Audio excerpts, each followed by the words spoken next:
You're listening to Civic Media. You can tune into any of our live shows on any radio station across the state with the Civic Media app. Find us in your phone's app store and listen anytime, anywhere. And welcome back. It is the WXCO Morning Report here on 98.9 WXCO. I am Chad Holmes with Ian Walsh. Again, Ian, good morning to you. Good morning, Chad. And we have a terrific guest joining us here this morning, Dean Muller. He is the president of the Wisconsin for Environmental Justice. And Dean, first of all, thank you for coming on. Great to meet you. Well, thank you for having me on. I really appreciate the opportunity to talk about this. That's for sure. Absolutely. And this time, it is really a vital time to talk about the environmental issues that you are focusing on in your life. Before we talk about some specific issues and maybe just the perspective that the organization has in terms of how to solve some of the issues, let's talk a little bit about what Wisconsin for Environmental Justice is. Well, I guess one of the things we certainly emphasize right out of the box is the end-line plan here is to get more money to flow to city and county governments. And certainly we know that they desperately need it. And we know that the environmental costs that are being created by some of the just the events that we've had this past summer. I mean, we've had Canadian smoke, we've had excessive heat, now we have the flooding and so forth, and all that's going to cost municipalities and counties a significant amount of money. And what we're trying to do is to get that revenue to flow to them through another source other than us as taxpayers. I think that elected officials, we hope, respond favorably to that message. And of course, the method we're going to use to do that is basically accountability. We need to shift the costs that we're already sustaining from these types of events from us paying the total of it all as taxpayers and shift it more to the cause, to the entity that has caused all this. And one of the things that we really work on is an educational aspect to this whole thing. In other words, yes, we've had flooding. It's a recent example, excessive flooding. What caused that? Well, climate change is the factor that causes that. All right, then sometimes the narrative or the conversation stops there. And so there's another chapter of this book, what caused the climate change? And that leads us to our use of fossil fuel, the amount of CO2 we're putting into the environment. So then we need to approach the fossil fuel industry about them paying for some portion of this cost. And of course, we could ask them politely. I don't think they're going to respond, given the fact that, we pay them, I think the number I saw was $750 billion in subsidies as taxpayers. That's every year. So, and they've never backed off on relinquishing that. So we're ultimately going to have to pursue this through the courts. That's the justice part of this equation is litigation against the fossil fuel industry. So yeah, that's the two elevator ride explanation of what we're about. Mm-hmm. A couple of the points there are major points. I guess we're gonna kind of jump right into. Let's start with the idea of actually having the folks who cause these issues pay a fair share in terms of the cost, instead of asking the folks that are within our communities to pay the lion's share of the cost. But the way that you put it, and you gave me some really good information to take a peek at in preparing for our discussion, it seems like such a common sense and would be ultimately an incredibly popular way of going about things. Because I think in terms of common sense is, the idea is, the old idea, if you break it, you pay for it. And then you add to that the idea of the subsidies that are involved, that they're already ahead of the curve when it comes to the support that they get within our government. And yet we have so many folks within the government that will move heaven and earth to make sure nothing ever changes in that respect as well. That's true. And that's the uniqueness of this strategy in my mind, because we're pursuing this in the courts. And the court litigation we're talking about, I think, is a really quite unique strategy. We're pursuing this as a tort claim. Now, tort claims are handled in state court. I'm not an attorney, but my point is that a tort claim is basically monetary damages. In other words, like a consumer. In other words, if I ran over somebody today and harmed them and they're paralyzed from the waist down, well, that individual would have a right to sue me to make them whole. Monetary compensations would be the way that they would try to accomplish that. Paying for lost wages, rehab the house, training for a new career because they can't walk anymore, those sorts of things. So this would be the same type of thing. the damage that has been caused by their product in the marketplace has caused these events to occur. The science proves that. And some people might say, well, scientists, well, the scientists I really believe are scientists within the fossil fuel industry. Because back in the 70s, Exxon hired a scientific team that did research on this, and they concluded with great accuracy what was going to happen today. In other words, they did forecasting and modeling. Mm-hmm. And so those are the scientists, I believe, their own. So the point is that this litigation belongs in state courts. The fossil fuel industry would like this litigation to be in federal courts because that muddies the water a whole lot more. And they have been petitioning the U.S. Supreme Court to remand it or move it to federal courts. On each occasion, the U.S. Supreme Court has remanded it back to state courts because that is where tort claims are litigated. Now, a tort claim then would ultimately be appealed all the way to the state Supreme Court here in Wisconsin. So, in other words, what we're striving for is nothing more than a day in court where the jury of our peers, people like you and me, sit in a jury and determine guilt or innocence.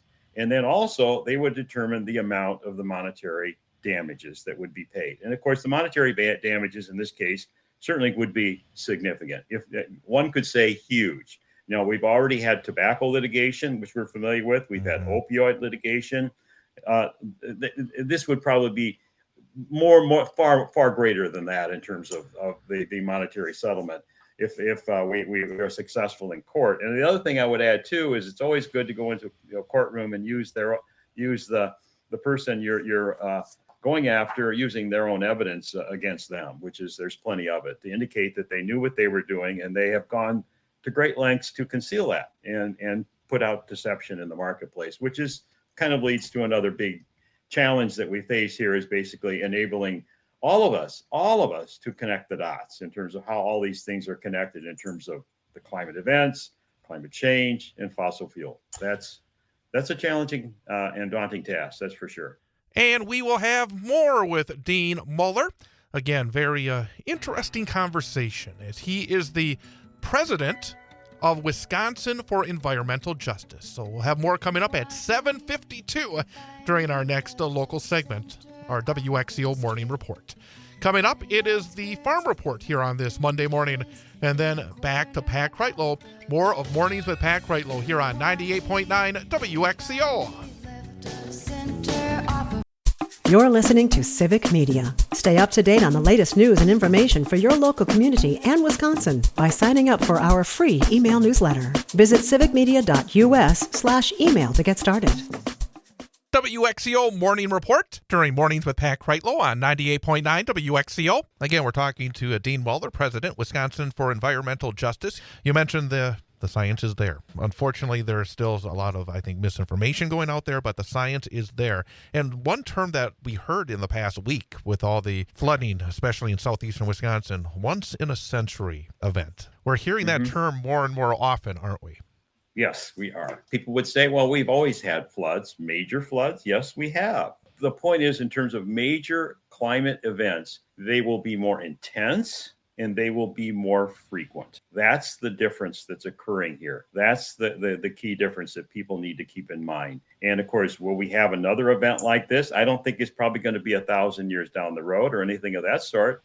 It's going to be a more frequent event. And of course, like flooding, let's just talk about flooding here. That puts an enormous strain on our infrastructure of our cities and of our counties, the roads, the bridges, the sewer systems, the storm sewer systems, et cetera, et cetera. And again, those costs fall again back on taxpayers. Using the flood as an example, yes, we're going to have money coming from FEMA, hopefully, which is our money. That's taxpayer money. We're going to get money from the counties, from the state, and insurance companies and volunteer agencies will come in, Red Cross and so forth. That's our money that's doing that. We have no participation in terms of the culprit here, which is the fossil fuel industry.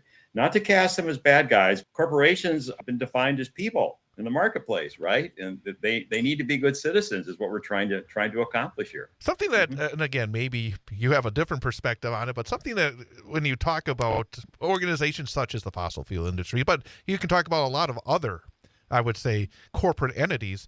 We are in an era, it appears to me at least, where these corporate entities are protected against their losses, but they get all the profits. It just feels as though, and that goes to a bigger point as well. That I think, that is a very wise observation. Yes, but it just seems like that in this era. But that brings to another point, part of your writings that I was looking at, the term efficient government, fair funding. Because you're not here to say we're just going to spend. You talk about efficiency, about our money going further. Could you maybe expand a little bit on that as well? We put out in terms of the cost, we commissioned a study for the state of Wisconsin, which said that remediation costs for the state of Wisconsin would be $16 billion over the next 16 years. And remediation is not building solar panels and windmills or anything of that sort. Is basically dealing with what's happening, is having more cooling centers, air conditioning of more buildings that need to be air conditioned because they will need to be, improving storm drainage, rural flooding, roads and bridges in terms of those types of costs. Since we have a lot of lakes and rivers and so forth, coastal flooding is certainly a factor too in terms of keeping ahead of all of that. So all of that results in a whole lot of costs. And the other thing that's really amazing about this study that we commissioned and the results that we got is it basically broke it down by individual cities and counties. So like for the city of Wausau, for example, the annual budget for the city of Wausau is $37 million. Now, this remediation cost for the city of Wausau is $27 million. So it's significant. I had a number of people look at it, our cost study, and in terms of whether they felt it was accurate. And they basically, their quote to me was, Dean, there's nothing in there that people can quibble about. It is very accurate. It's certainly a low ball, a very conservative estimate in terms of what the cost will be. There's like 66 different categories that could be included. We only picked the top 13, so there's many more categories. One of the categories that came to mind that's not included in here is down power lines. Okay, we have big storms, power lines go down, utilities need to go out and put them back up again. And who pays for that? We do as ratepayers. It's just another example of the burden that it places on city and county governments. I took a look at Marathon County, and we see similar types of numbers.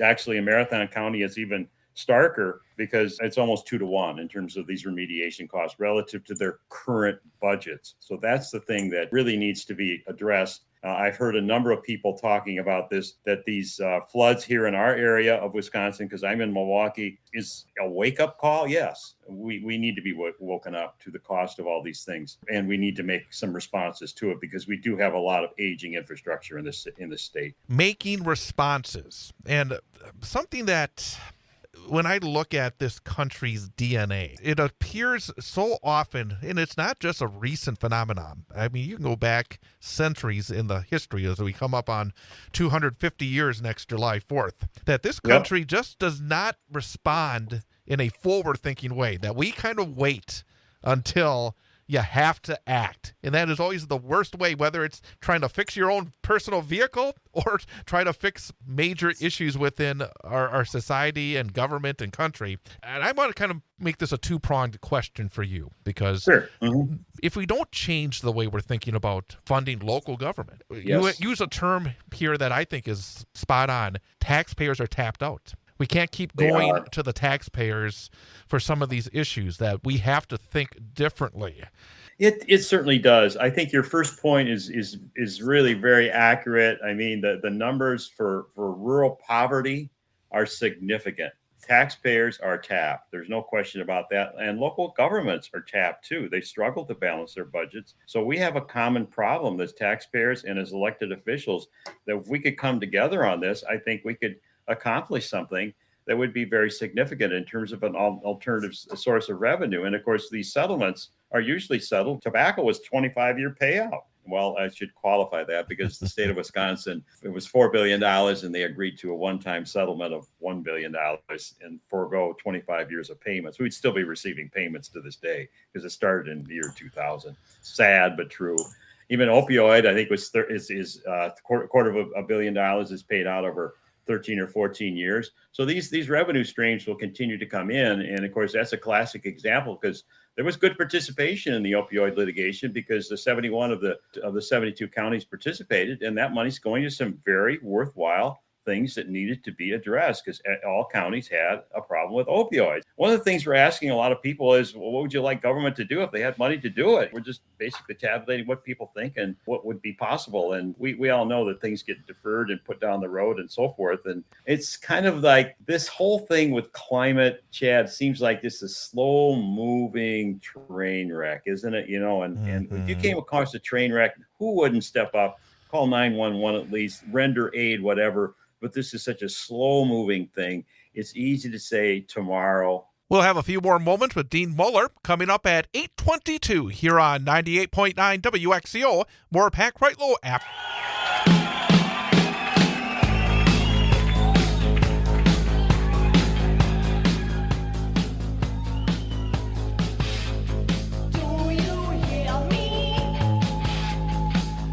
And welcome back. It is the WXCO Morning Report on 98.9 WXCO, online at WXCO.FM, mobile devices and Alexa by searching WXCO, and on the Civic Media app.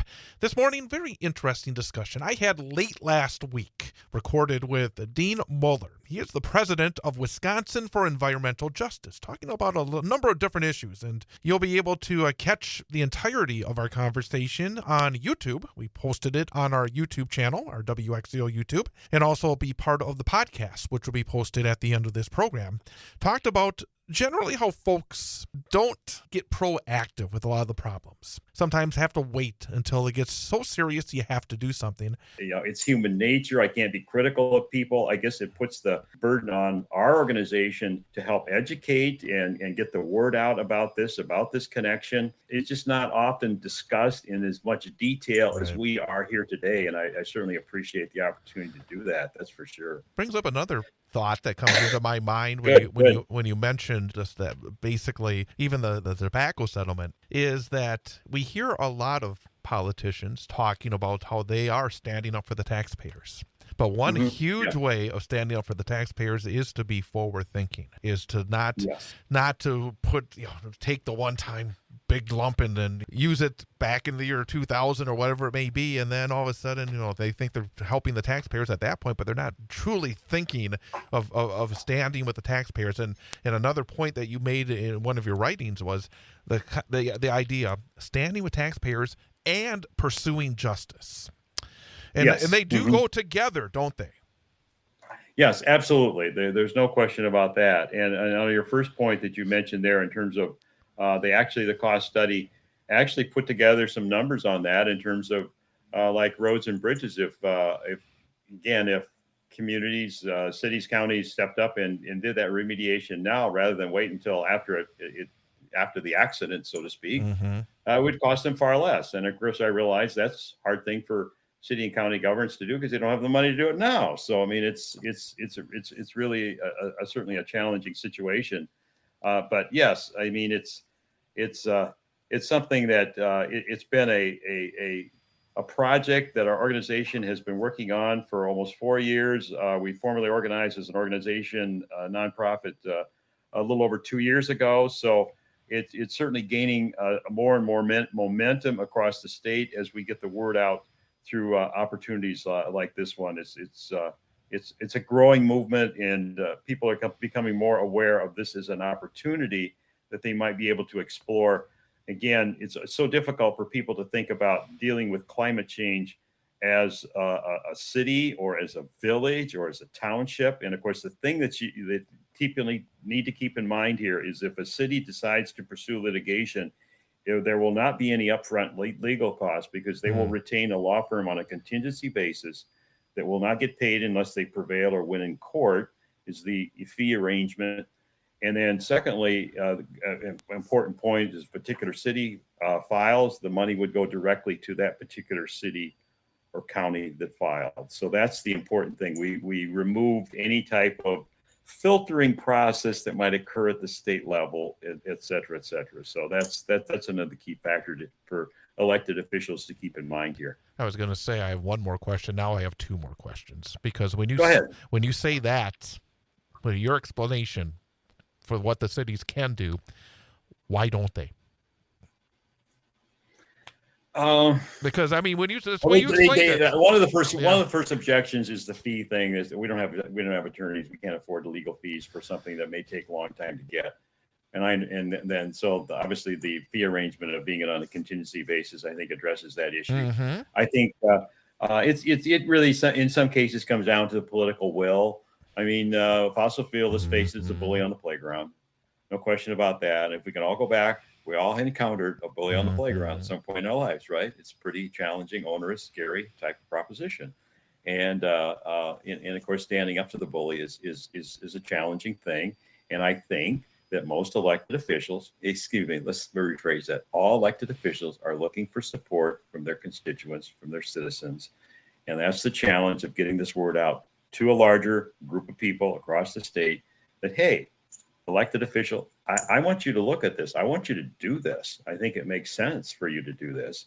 And I got your back. And that can happen. We people can make a difference. And that's the only way change happens. Because you alluded to that before in terms of, yes, we can often get stuck in the status quo and fail to look at new ideas and new, in this case, revenue streams for local governments. And that's what we're trying to do. Mm-hmm. And my final question is, how do people who like what they've heard here, maybe they want to be involved in some way with Wisconsin for Environmental Justice? Is there something they can do? Yes, we would certainly welcome their participation. They can, I think if they Google Wisconsin for Environmental Justice, we will probably be the first hit that comes up. The specific website address is w4ej.org. w4ej.org or Wisconsin for Environmental Justice. Yes. And both ways, they'll probably find us. And there's a petition there to sign, which will plug into our network of people across the state that we're hoping to mobilize when with these conversations with elected officials. So, yeah, that would be a great help. That's for sure. That's how it happens. We will definitely put that information on our show notes so folks who go back and get the link to our YouTube conversation and then our link to our podcast as well. As part of our show notes, we'll put the address for Wisconsin for Environmental Justice as well. There's probably so much more. I mean, it's really, again, I loved actually delving into a lot of this because I do think that you've hit on some very important points when it comes to, number one, where true change and true good government can start, which is at the local level, and then there's so many other layers to it as well. But I would love to have you back on sometime in the very near future, talk more about this and learn even more about the steps that we can take in so many different ways to make our communities, our state, and our country so much better. Thank you so much. I really appreciate it, Chad. Absolutely. Dean Muller, again, have a good rest of the day. Absolutely. President, Wisconsin for Environmental Justice. Coming up, it's an information update, and then more with Pat Kreitlow. Mornings with Pat Kreitlow, 98.9 WXCO.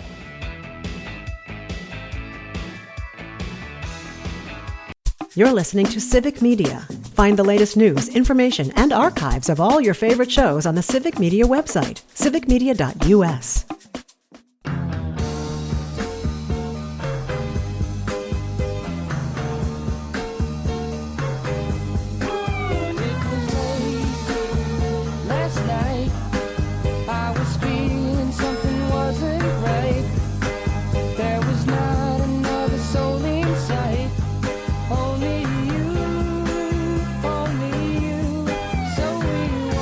And welcome back. It is the WXCO Morning Report, part of Mornings with Pat Kreitlow on 98.9 WXCO, online at WXCO.FM, mobile devices and Alexa by searching WXCO, and on the Civic Media app. The time is 8:53. Overcast skies here in downtown Wausau at our studios at the corner of Washington Street and North 3rd Street. Temperature stands at 62 degrees. It could be a rather wet Monday. Moderate temperatures around 72, and then things will start to dry out tomorrow, and then pretty much a dry week the rest of the week with some very summer-like temperatures. I am Chad Holmes along with Ian Welsh. Ian, good morning. Good morning, Chad. Well, did you get through the weekend with your performances with River and Woods Theater? We did. The Shakespeare in the Park performances were a big success over the weekend. We did have a little bit of a light rain on a Friday night as we were getting towards the end of the show, but thankfully it held off for the most part as we could get the the truck loaded for the Saturday show. Unfortunately for Saturday, the rain was pretty heavy, so we had to move it to the First Presbyterian Church in Wausau. But we still had a fantastic show. Everybody helped out with the strike, and we got it done in good time, and then we got to celebrate after. So overall, it was a very fun weekend, and we all had a great time with Shakespeare. Terrific. So what is that, 75 productions for you? That was my 75th show. 25 more, and then I hit the 100. That's my ultimate goal. I plan to do 100 shows before I turn 40. Well, I think you're off to a very good start. They keep coming very, very quickly. Do you have any idea when the next one will be? Well, I'm actually going to be involved in the Center Stage Band and Show Choir and their annual performance at the end of September. And this year's theme is hits from across the Atlantic. So a lot of different music from different parts of the world. So it should be quite a variety, and those shows will be at the Grand Theater.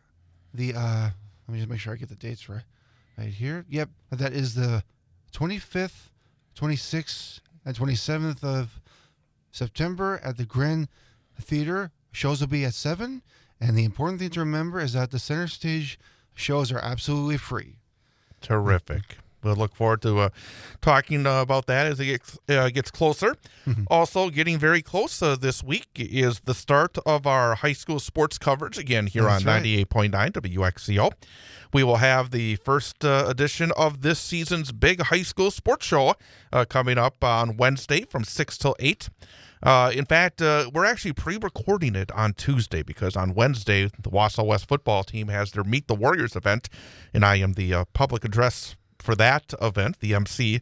So we're going to pre-record our big high school sports show, but you can actually watch us do the show live on Tuesday from 6 till 8 on YouTube. That's right. Because this year we are going to be putting the big high school sports show both on the radio, online, and on YouTube. So the show itself will air here on 98.9 WXCO, WXCO.FM, mobile devices, and Alexa on Wednesday from 6 till 8. But this week only, on Tuesday from 6 till 8, you can watch it live on YouTube.com and the 98.9 WXCO channel. We will have Wisconsin Rapids head football coach Mike Krenz as one of our guests, and also DC Everest senior Xavier Edwards as our student athlete guest for this week. So that's Nice. coming up this week. And then also this week, we will have high school football. And in fact, this week, we're going to have 3 games because we're doing a little special thing because Tuesday we have our 2 teams that we cover on a regular basis, Newman Catholic and Wausau West. Wausau West will take on Superior, 6:35 airtime, live on 98.9 WXCO, WXCO.FM, mobile devices, and Alexa by searching WXCO and on the Civic Media app. And live on the Sports 2 stream on Thursday at 6:35, Newman Catholic at Florence. That game, Sports 2 stream of WXCO.FM and the Civic Media app, and it will air on tape delay following our Wausau West game. But then on Friday, since we don't have a game Friday, we're going to add a game. We're going to bring you the Wausau East Lumberjacks against Westby on Friday night.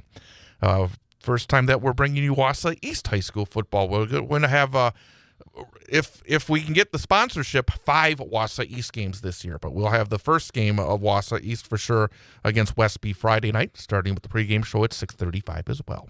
That's live on 98.9 WXCO, WXCO.FM, mobile devices, and Alexa by searching WXCO and on the Civic Media app. Nice. Let's jump right in because we're getting late here. Yeah. Time for the number for the day quiz. That's right. We give Ian 3 choices, one of which is correct. 33% or better is a passing grade. 3 out of 5 correct is a winning week. 4 out of 5 is an A grade, and 5 out of 5 is a gold star perfect week. Yes, it is. Milwaukee Brewers saw their win streak end at 14 yesterday. The number for the day is, what is the longest win streak in Major League Baseball history? Okay. Is the correct answer 22 wins, 26 wins, or 30 wins? 22 wins, 26 wins, or 30 wins? Longest win streak in Major League Baseball history. Okay. I'm going to say... Okay, final answer. I'm going to say 26 wins. I'm going to say 26 is my final answer. The longest win streak in Major League Baseball history achieved by the 1916 New York Giants, 26 games. Nice. So you're 1 for 1 this week. Great way to start off on Monday. Tomorrow morning, we'll be joined by Kurt Richard. He is the new principal of Wausau West High School. He'll be joining us at 7:22 a.m., and we'll talk about some more issues involving Mayor Doug Denny. Grievances filed. So we'll talk about that coming up tomorrow as well. So, Ian, have a good rest of your Monday. You too, Chad. Happy Monday, everybody. Matt and Air on Air. Lieutenant Governor Sarah Rodriguez right at the top of the show, next on WXCO. The national news cycle never stops, but it can be hard to find news about your local community. Civic Media is dedicated to providing quality local and state news coverage across Wisconsin. With the Civic Media app, you can get notifications about local stories that matter to you and your community. Find the free Civic Media app in your phone's app store and choose notifications from the menu to tell us what kind of news you want to hear about.